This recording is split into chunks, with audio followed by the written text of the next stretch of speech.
परिषदेसाठी उपस्थित राहिलेले हवेली तालुक्याचे ज्येष्ठ नेते सन्माननीय प्रकाशप्पा मस्के, ज्येष्ठ नेते सन्माननीय माधवअण्णा काळभोर, मार्केट कमिटीचे सभापती सन्माननीय दिलीपदादा काळभोर, महाराष्ट्र केसरी पहिलवान राहुल भाऊ काळभोर, सन्माननीय संजयजी गायकवाड, त्याचबरोबर सागरप्पा काळभोर, या पत्रकार परिषदेसाठी उपस्थित राहिलेले सर्व पत्रकारांमध्ये प्रामुख्याने या ठिकाणी सचिन नाना सुंबे, सीताराम भाऊ लांडगे, दिगंबरजी जोगदंड, सचिनजी माथेकोड, विकासजी काळभोर, हनुमानजी सुरवसे, अक्षयजी दोमाले आपलं या पत्रकार परिषदेसाठी या ठिकाणी मनपूर्वक हार्दिक स्वागत करतो. महत्त्वाचा मुद्दा असल्याकारणाने थोडंसं आपल्याला अचानक सांगावं लागलं आणि जास्त वेळ थांबावं लागलं, त्याबद्दल आयोजकांच्या वतीने मी आपली सर्वांची दिलगिरी व्यक्त करतो. यानंतर संजय राव दिली सगळ्यांची नाव सांगितलं कशासाठी तेच सांगितलं.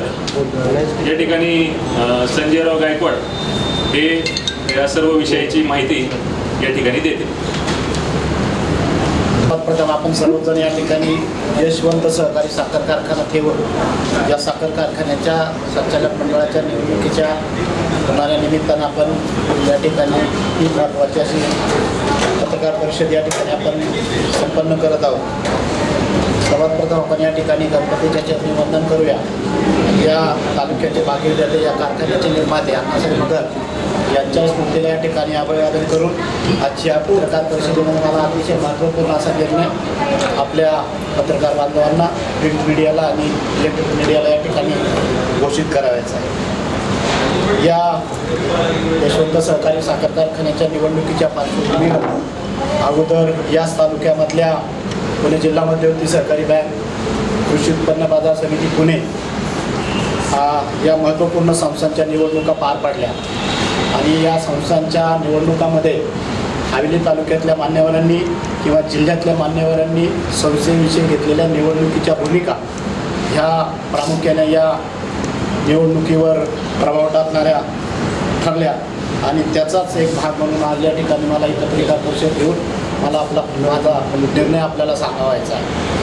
सर्वात प्रथम या ठिकाणी मी संजय सोपानराव गायकवाड, मुंढवा विविध कार्यकारी सेवा सहकारी संस्थेचा चेअरमन आणि आत्ताच्या मतदारसंघात मतदार यादीमधला त्या संस्थेचा मतदार प्रतिनिधी म्हणून आपणास माहिती सूचित करीत आहे. या यशवंत सहकारी साखर कारखान्याच्या निवडणूक प्रक्रियेमध्ये मी संस्था ब वर्ग या गटातनं माझा फॉर्म भरलेला होता आणि या ब वर्ग गटामधनं निवडणूक कार्यक्रमाप्रमाणे माघारी घेण्याचा दिनांक 27/2/2024 हा होता.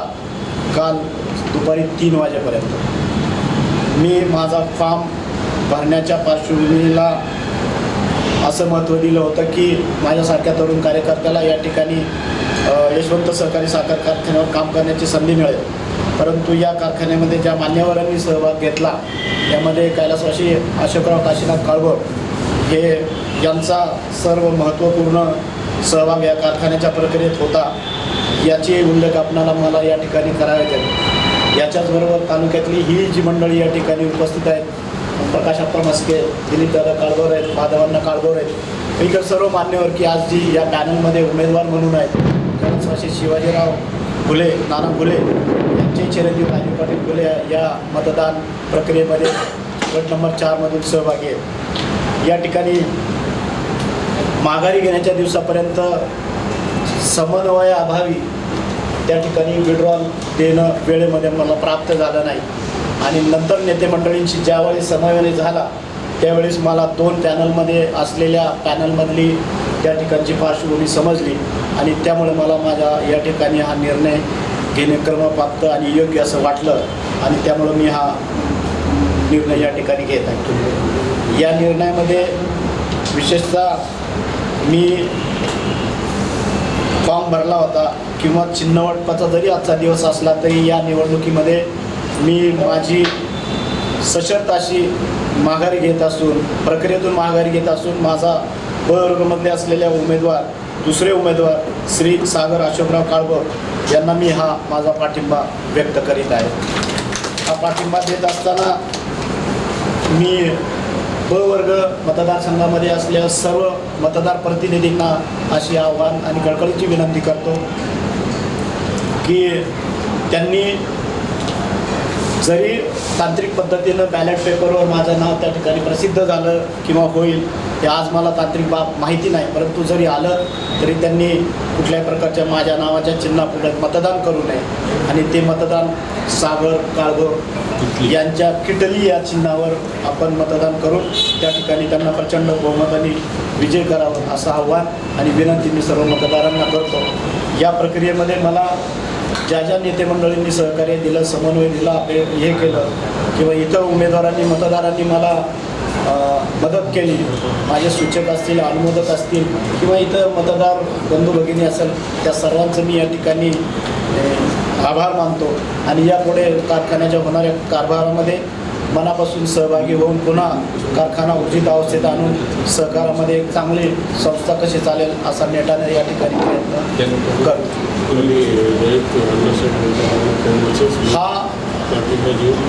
आज मी ज्या उमेदवाराला प्रकटातल्या उमेदवाराला पाठिंबा दिलेला आहे ते श्री सागर अशोकराव काळभोर.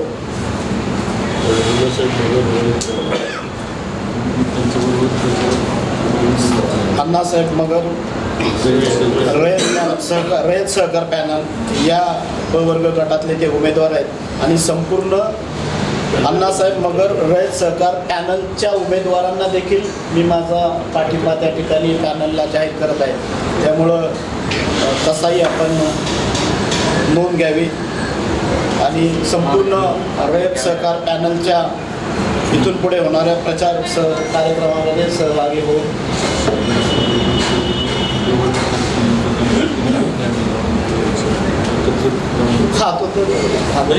की दोन्ही त्या पद्धतीनं प्रचार एकत्र आपण करण्याचा मानस केलेला आहे, करणार आहोत आणि पुढील प्रक्रिया चालू ठेवू. एवढे बोलून मी माझे शब्द थांबवतो. बाकी काही मतदान सांगायला करणार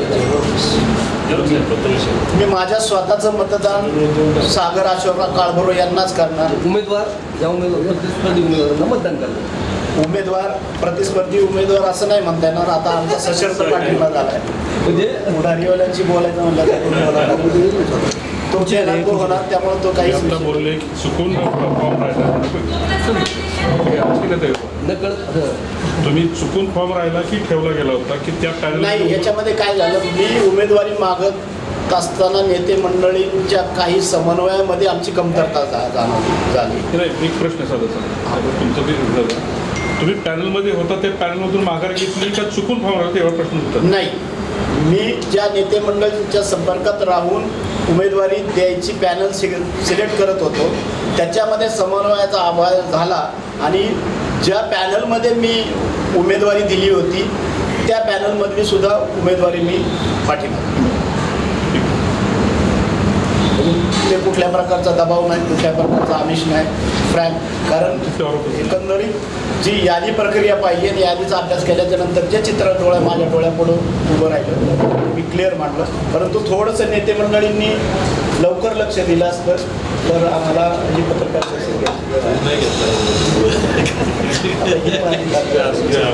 काळामध्ये तुमच्या दबाव टाकला गेला कुठल्या पुढं येत्या 2-3 दिवसांमध्ये तुम्ही तुमच्या शब्दावर ठाम आहेत का? मी माझ्या शब्दावर निश्चित ठाम आहे आणि मला असं वाटत नाही आहे सहकारात काम करणारा फार पूर्वीपासूनचा खंदा कार्यकर्ता मी आहे. दबाव टाकणारी माणसं दबाव नाही, निर्णय बदलणार नाही ना. दबाव टाकणारी माणसं तशी तसं करणार नाही. दबाव नाही म्हणायचं, निर्णय बदलणार नाहीत ना. हा, निर्णय बदलला जाणार नाही. ते तुम्हाला निकालाच्या दिवशी ज्यावेळी ब वर्गाचं काउंटिंग मतदान बाहेर येईल साहेब त्यावेळेस ते तुम्हाला चित्र लक्षात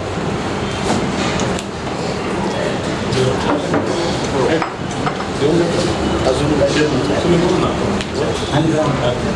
संपूर्ण पॅनलला आणि उमेदवाराला पाठिंबा.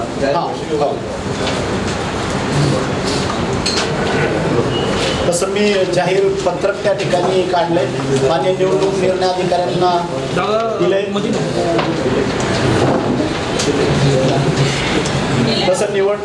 तसं पाठिंबा पत्रक मी जाहीर काढलंय.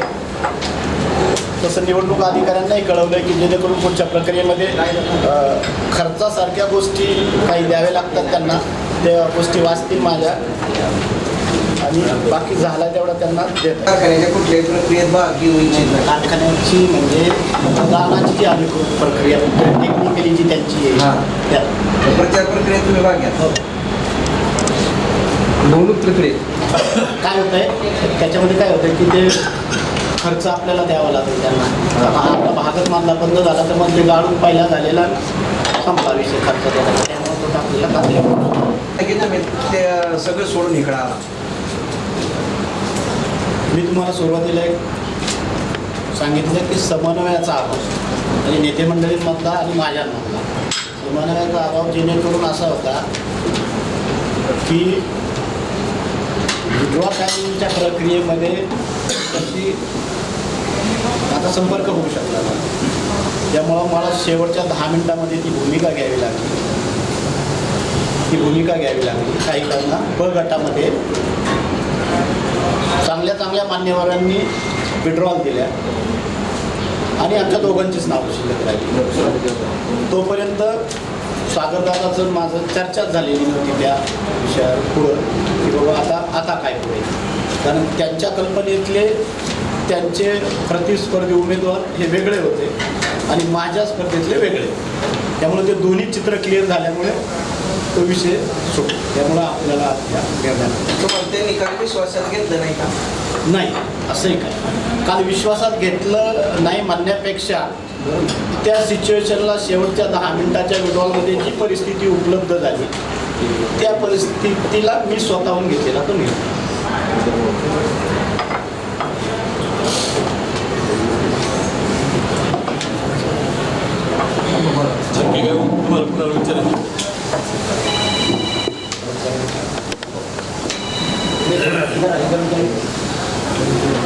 पत्रकार बंधू 13 वर्षानंतर यशवंत सहकारी कारखान्याची निवडणूक लागलेली आहे आणि निवडणूक प्रोग्राम लागल्यापासून जवळपास 350 जणांनी उमेदवारी मागितली, उमेदवारी अर्ज दाखल केले आणि आमचं सर्व म्हणजे के.डी. बापू कांचन असेल, शेवाळे बापू असतील, माधवराव असतील, दिलीपराव राऊत साधू सगळे सहकाऱ्यांचं एक मत होतं आमचं की हे तालुक्यातले सर्व ज्येष्ठ त्यात प्रदीप कंद असतील किंवा माऊली कटके असतील आणि सर्व पक्षांना एकत्र घेऊन हा कारखाना कसा बिनविरोध करता येईल त्याचा आम्ही प्रयत्न करत होतो आणि प्रांजळपणे आम्ही करत होतो की प्रामाणिकपणा त्याच्यामध्ये होता की आपल्याला हा कारखाना अनेक वर्ष बंद पडलेला आहे तो आपल्याला सुरू करता यावा. कारण 13 वर्षापासून जे हवेली तालुक्यातील ऊस उत्पादकांचे जे हाल झाले आणि इतर तालुक्याबाहेरच्या कारखान्यामध्ये त्यांना ऊस घेऊन द्यावा लागायचा आणि त्यांचं आर्थिक नुकसान होत होतं. मग त्यांना वाहतूक करायला लागायची, पाहिजे तो दर मिळत नव्हता आणि अशा परिस्थितीमध्ये बंद पडलेला कारखाना आम्ही कसा सुरू करता येईल आणि आपल्या पश्चिम भागातील पूर्व भागातील शेतकऱ्यांना सभासदांना कशा प्रकारे आपल्याला न्याय देता येईल आणि त्यांना कशा प्रकारे कारखाना चालू करून चांगल्या प्रकारे त्यांना आपला ऊस आपल्या तालुक्यात राहील यासाठी आम्ही सर्वांनी प्रयत्न केले आणि आदरणीय पवार साहेबांच्याकडे सुरुवातीला बैठक झाली. बैठकीमध्ये आमदार अशोक पवार होते, तात्या काळे होते, मी होतो, जगन्नाथ शेवाळे होते, माधव काळभोर होते, सुरेश घुले होते आणि आज आम्ही 6 जणांनी साहेबांच्या आणि पवार साहेबांच्या कानावर घातल्याने पवार साहेबांनी बैठक लावली. त्याच्यामध्ये सहकार आयुक्त होते, राज्य सहकारी बँकेचे चेअरमन आनसकर साहेब होते, साखर आयुक्त होते आणि सहकारातले अजून अधिकारी होते आणि यांच्यासमोर हा कारखाना सुरू कसा करता यावा यासाठी आमची बैठक झाली आणि त्याप्रमाणे हा कारखाना राज्य सहकारी बँकेकडं ताब्यात घेतला होता आणि मग त्या कारखान्यावर असलेले सर्व बँकेचे देणे कशा प्रकारे फेडता येईल आणि पुन्हा कारखाना कसा हे करता येईल त्या बँकेच्या अधिकाऱ्यांनी बोलवलं होतं आणि हा कारखाना पुन्हा सुरू करून तालुक्यातल्या सर्व शेतकऱ्यांना आम्हाला न्याय देण्याच्या दृष्टीने आम्ही सर्वांनी प्रयत्न केले. पवार साहेबांनी ताबडतोब त्याच्यावर अधिकारी प्रशासक नेमायला सांगितले की बाबा साखर आयुक्त त्याच्यामध्ये, राज्य सहकारी बँकेचे अध्यक्ष त्याच्यामध्ये, सहकार आयुक्त त्याच्यामध्ये, असे 5 जणांची कमिटी करून मग कारखाना ऑडिट करणं वगैरे ज्या त्रुटी होत्या ते पुन्हा सुरू करण्याच्या त्या त्रुटी सगळ्या दूर केल्या गेल्या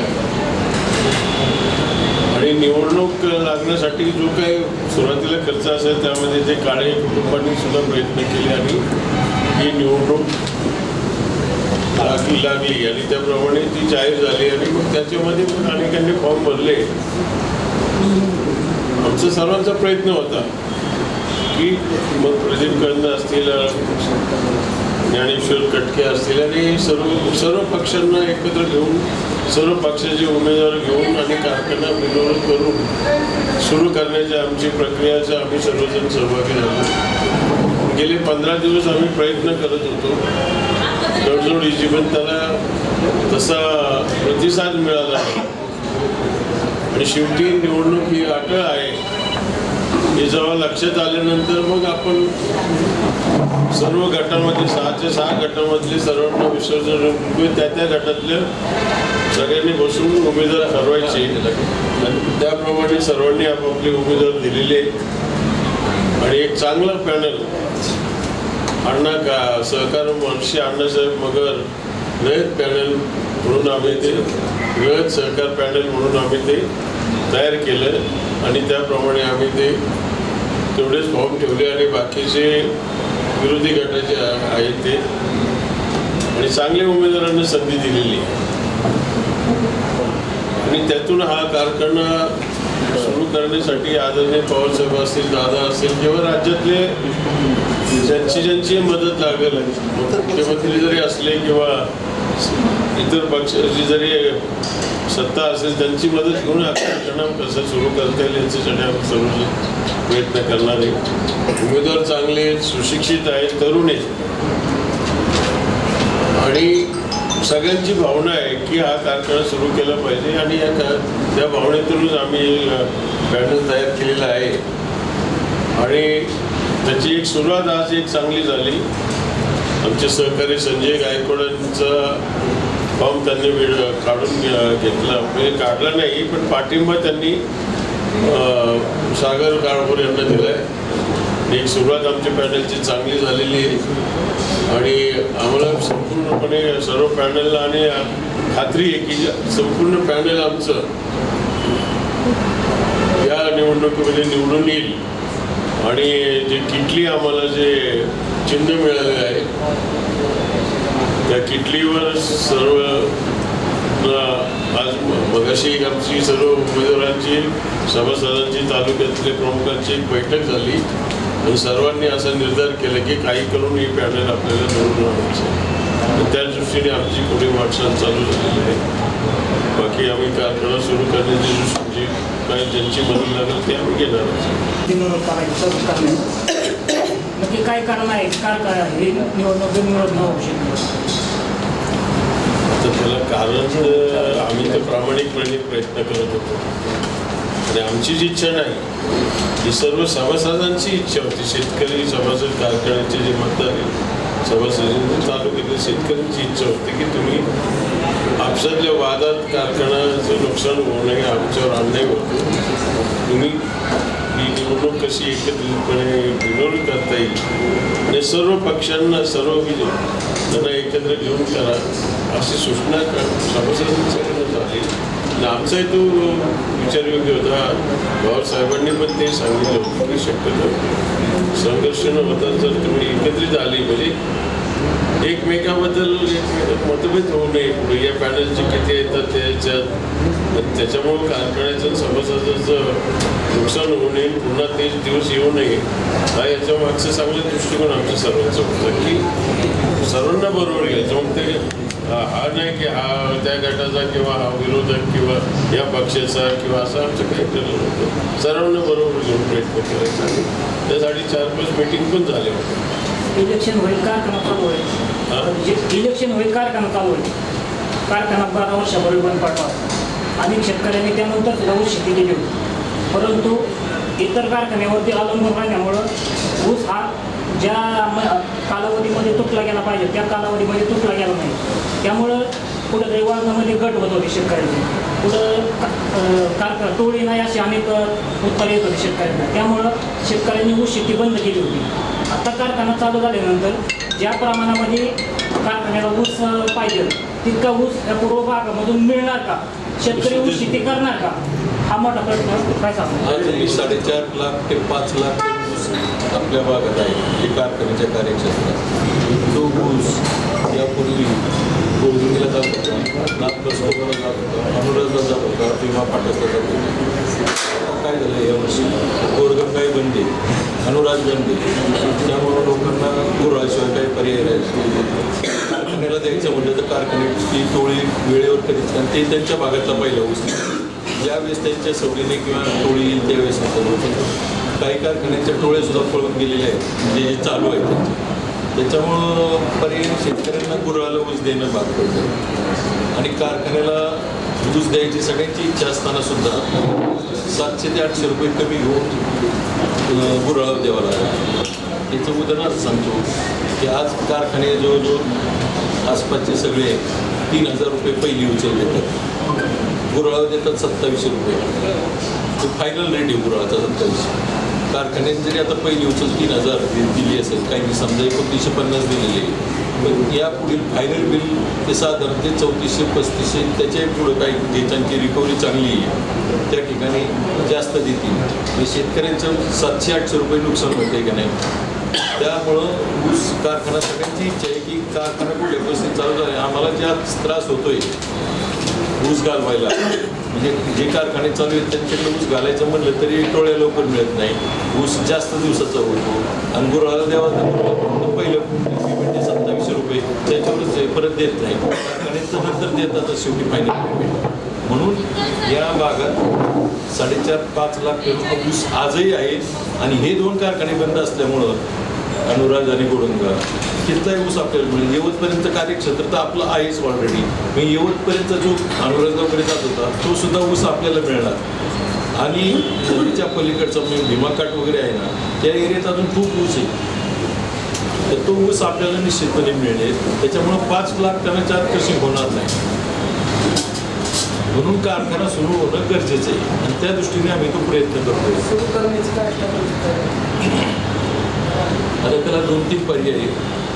म्हणजे आता फायनान्शियल आम्ही बोलतोय, राज्य सरकारी किंवा इतर म्हणजे अनास्कर आहेत त्यांच्याशी बोलणं झालं. 1 टाईम सेटलमेंट करून ते जे पैसे आहेत बँकांचे, काही शेतकऱ्यांचे, काही कामगारांचे, ते कसे कमी करता येईल त्याचाही विचार चालू आहे. फायनान्स कसा दुसरीकडे आणखी उपलब्ध होईल ते चालू आहे. आणि तिसरा एक पर्याय असा आहे की ही मशिनरी काढून या ठिकाणी 2000 टनी नवीन फ्लॅट ॲटोमायझेशन, फुल्ली ॲटोमायझेशन असा फ्लॅट टाकायचा, जेणेकरून ते त्याचा फायदा असा होणार नवीन ॲटोमायझेशन केलं तर साधारणतः 100-125 कामगारात होईल. आणि आमचा जो पगार केवळचा पूर्वी होता तो 12-13 कोटीवर होता आणि आता जर अशा पद्धतीने गेला तर तो 2-2.5 कोटीचा होईल. म्हणजे साधारणतः 10 कोटी रुपये इथंच वाचतात. 10 कोटी वाचले 5 लाख टनाचं क्रशिंग झालं तर 200 रुपये टनाला इथंच वाढतं. आणि दुसरी एक आणखी त्याच्यात तुमचं बघ्याशी होतं, रिकव्हरी वाढते, या सगळ्या गोष्टी. आणि नवीन प्लॅन करताना किंवा ह्याचं दुरुस्ती करताना काही आम्ही ज्यूस टू इथेनॉल साखर काढायची नाही, ज्यूस टू इथेनॉल. आता इथेनॉलला रेटही चांगला आहे. आणि आपला ते HP किंवा इथे येऊनच द्यायचे. या सगळ्या गोष्टीचा विचार केला तर ते दृष्टीकोनात चांगलं परवडू शकेल. आणि आम्हाला हे शेखर गायकवाड साखर आयुक्त होते, त्यांनी हे सुचवलं होतं. त्यावेळेस पवारसाहेब मिस आमचे 7-8 जण होतो, त्यावेळेस त्या मिटिंगमध्ये सुद्धा ही चर्चा झाली. पण आता पुढं काय सरकार बदललं गेलं आणि सुचवलं, त्याच्यामुळं ते आमच्या आप्पांनी सांगितलंच 3 मिटिंग झाल्या सगळ्यांच्यामध्ये, अधिकारी असतील, साखर आयुक्त होते, रस्कर होते किंवा बाकीचे. त्याच्यामुळे ते सरकार बदलल्यामुळं पुढं जी त्याला गती यायला पाहिजे होती ती थांबली.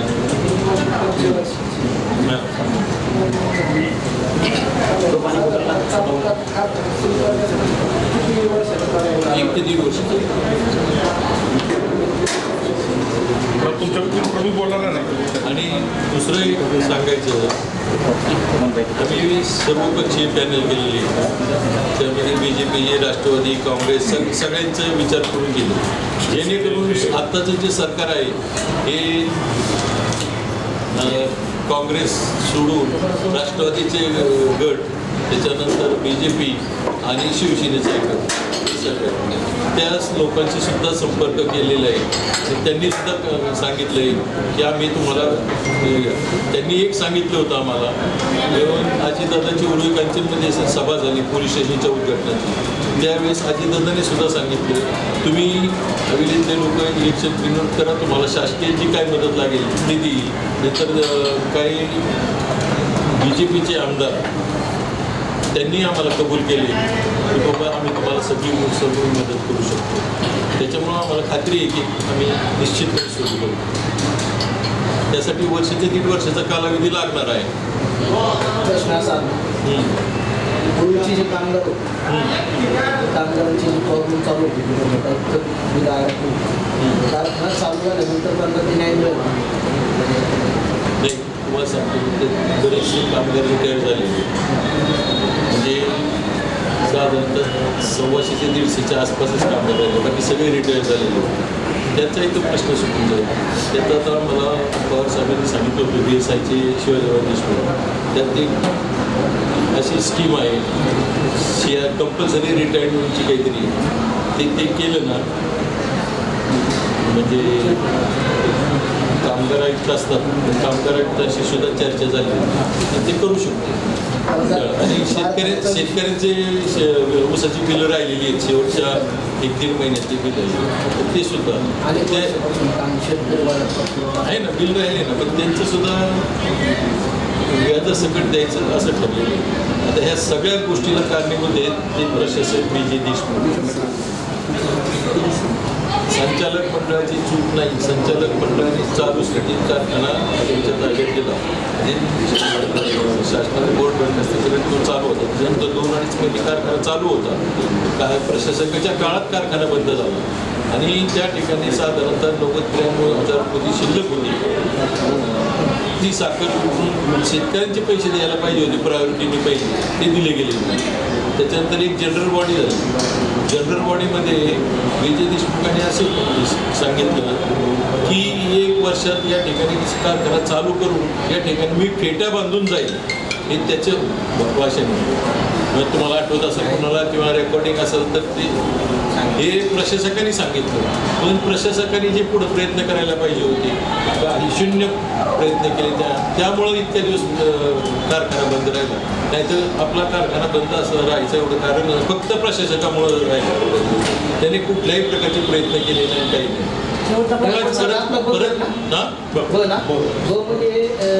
संजय साहेबराव गायकवाड लिहिले, संजय सोपानराव कालच्या पॅनलच्या ह्याच्यात साहेबराव आहे, सोपानराव गायकवाड त्यांची साहेब त्यांची चुकी. शेवटचा प्रश्न असा आहे, जो नव्याने ऊस कारखान्यात देणार आहे, शेतकरी देणार आहे, त्यांचा बिल काढायचा कालावधी किती असेल राहणार? नेहमीप्रमाणेच राहणार ना. ऊस आल्यानंतर 15 दिवसात तो काय सगळ्यांना सारखं 1 ते 15 पर्यंत आलेला ऊस तो 30 ते पुढल्या 15 नंतर तो 30 तारखेनंतर ते पेमेंट दिलं जातं. आणि ते काही शासनाच्या या प्रमाणेच देणार ना. कारखाना सुरू करण्यासाठी बजेट किती राहील अंदाजे काय? हाच कारखाना सुरू करायचा म्हटलं तर साधारणतः 50 कोटीच्या आसपास राहील. जास्तच आहे.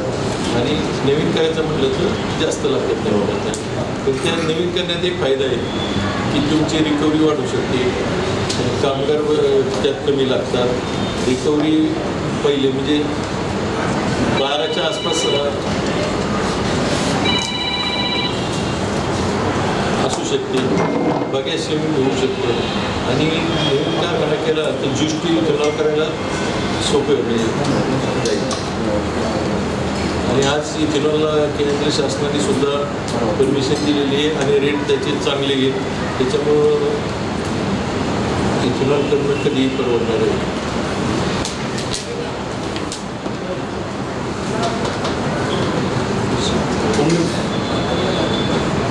काय आणखी काय विचारायची? बजेट म्हणजे 50 कोटीपेक्षा जास्त बजेट सगळं राज्य शासन किंवा सेंट्रल गव्हर्नमेंट यांच्या माध्यमातून आपण उभं करणार आहे. आणि आपलं सेंट्रल गव्हर्नमेंट, राज्य गव्हर्नमेंट, सेंट्रल गव्हर्नमेंट ज्या स्कीम आहेत त्याच्यात ते आपल्याला मदत करतील. आपल्याला मदत करण्याची आश्वासन दिलं आहे, दादांनी दिलं आहे. त्याच्यानंतर संतरी आमदार दादाच्या मार्फत आम्ही माहिती देवेंद्र फडणवीस सगळं चर्चा त्यांनी केलेली आहे की सरकार असो किंवा येणारं सरकार परत ते सगळ्या प्रकारचं कारखाना परत पुनर्जीवन करण्यात त्यांचं मदत करणारे त्यांनी आश्वासन दिलं की आम्ही मदत करू. आता तुम्हाला सांगतो, दोनचे आमदार त्यांची सुद्धा चर्चा झाली. त्यांनी देवेंद्र फडणवीस सुद्धा चर्चा केली, सिद्धार्थांनी सुद्धा सांगितलं. फक्त त्यांची एकच इच्छा होती की म्हणून आम्ही बिनविरोध 15 दिवस इतके प्रयत्न केले, पण समोरच्या लोकांनी मिटिंगला यायचं नाही, अर्धवट सोडून जायचं, थोडंसं काहीतरी वेडवाकडे बोलायचं, निघून जायचं. आणि स्वतः सगळ्या पक्षाचे लोक हजर होते. तुम्हालाही माहिती असेल, प्रत्येक पक्षाची माणसं होती त्या ठिकाणी प्रमुख. पण हे काय आले थांबायचं, थोडं बोलायचं, काहीतरी वेडवाकडे बोलायचं, सरळ चांगलं नाही बोलायचं आणि निघून जायचं. आणि परत म्हणायचं की आम्हाला काही निरोपच नाही. आणि सगळ्यांना म्हणजे प्रतापांना असतील, प्रदीप बंद असतील, माऊली कटके असतील, ते सर बोंडवेचं नाव काय संदीप बोंडवे होते, केडी बापू होते, जगन्नाथ बापू शेवाळे होते, प्रकाश आप्पा होते, सगळ्या पक्षांचे होते. असं काही कुणाला मी डावलं नाही. सगळ्या पक्षांना घेऊन आम्हाला बिनविरोध करायची होती. दादांनी सांगितलं होतं केली तर तुम्हाला मी सगळी मदत करतो.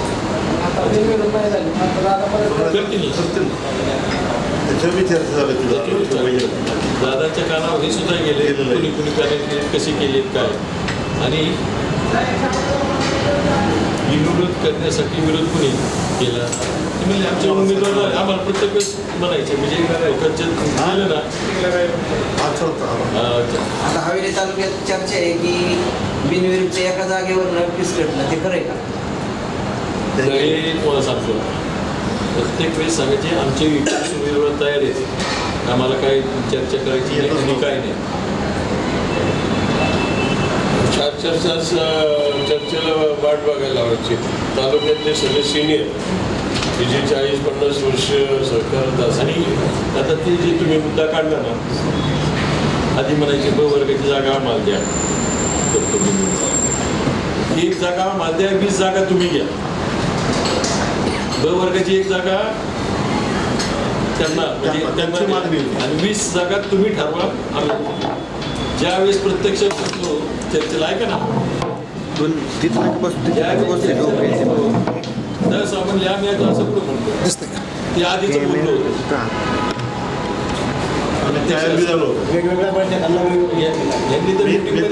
अख्ख्या मिटिंगमध्ये सांगितलं होतं की ब वर्गाची जागा जर त्यांना अडचण करीत असेल विरोध करायला तर ब वर्गाचा आम्ही थांबायला तयार आहे.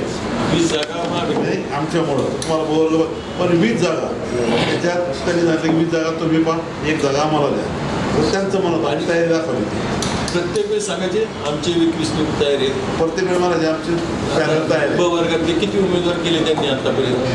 गोपाळ मस्केचं केलं, स्वतः सगळे उमेदवार त्यांनी फॉर्म दिला होते. गोपाळ यांची इच्छा नसताना ते बळच नाव टाकलेले.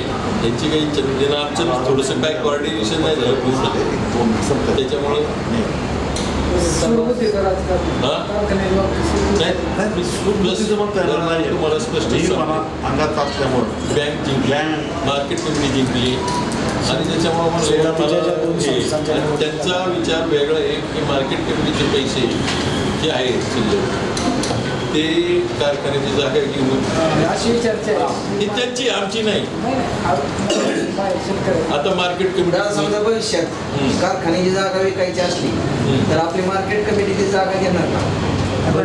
तो नंतरचा दरचा प्रश्न येतो समजा भविष्यात नाही ना भविष्यात त्याची वेळ आली संस्था जर ती बाहेर काढायची असेल किंवा अडचणीतनं मदत करायची ठरवलं मार्केट कमिटी शासनाकडनं परवानगी घेऊन ती मदत करू शकते. नाही नाही. आता सध्या सभासदांमध्ये एक म्हणजे भीती म्हणा दोन्ही पॅनल होतो की कोणताही पॅनल आला तरी जमीन विकून कारखाना झाला त्याला पहिलं प्राधान्य नाही आहे जर आम्ही जे आता प्रयत्न चालवले त्या पद्धतीने आणि जे शासनाकडनं जे आहेत ना त्यांचा एकच डोक्यात आहे जमीन विकायची. आमचं शासनाकडनं प्रयत्न करून पैसे मिळवून प्लॅन कसा सुरू करता येईल शेतकऱ्यांना न्याय कसा हे शासनाने जर समजा सहकारी भूमिका नाही घेतली तर काय नेमकं तुमचं नियोजन काय दुसरा बी प्लॅन काय शासनाने समजा मदतच केली नाही हे करणार ना. आता शासनाने मदत केली असं वर्ष राहिलं नसणार बऱ्यापैकी अनेक सरकार आले प्रत्येक वेळेस कारखाना सुरू करायची त्या भूमिका टायमाला प्रयत्न करून प्रशासक होतं प्रशासक आता नेते मंडळी आमदार खासदार ते इलेक्शन पुरतं बोलत होते पण ती जबाबदारी होती प्रशासकाची. आता तुम्हाला सांगतो मार्केट कमिटीचे एकच प्रशासक 17 वर्ष होते कारखान्याचे 18 वर्ष एकच प्रशासक होते आणि त्यांनी हे सगळ्या भागाचं हवेली तालुक्याचे जे नुकसान केले ना हे एकमेव प्रशासकाने केले. एकच प्रशासक दोन्ही संस्थे सांभाळतात आणि तो सगळ्यांना काय असेल ते करत होता. आणि दुसरी गोष्ट आता तुम्हाला सांगतो त्यांना जे नाही एकच गोष्ट सांगतो बँकेची इलेक्शन जिंकली मार्केट कमिटी जिंकली त्यांना आता हे ताब्यात घ्यायचं होतं आणि आम्हीच फक्त हे करू शकतो दाखवायचं होतं. आज मार्केट कमिटी निवडून गेली त्यांच्याबरोबर किती आहेत मार्केट कमिटी सदस्य सभापती यांच्याबरोबर 9-10 जण आहेत. ते मार्केट किंवा बँक असून हे समूहाने एकत्र एकट्याने जिंकलेलं नाही सगळे एकत्र होतो. मार्केट कमिटीलाही तसंच होतं नाही सगळे एकत्र आल्यानंतरच ते कुठलीही गोष्ट पुढे जाते एकट्याप्रमाणे होत नाही त्या गोष्टी. हे त्यांचं जे त्यांची जी संकल्पना आहे किंवा आम्हीच परत कारखाना चालू करू किंवा नाही एकट्याच्या म्हणण्याप्रमाणे ते होत नाही.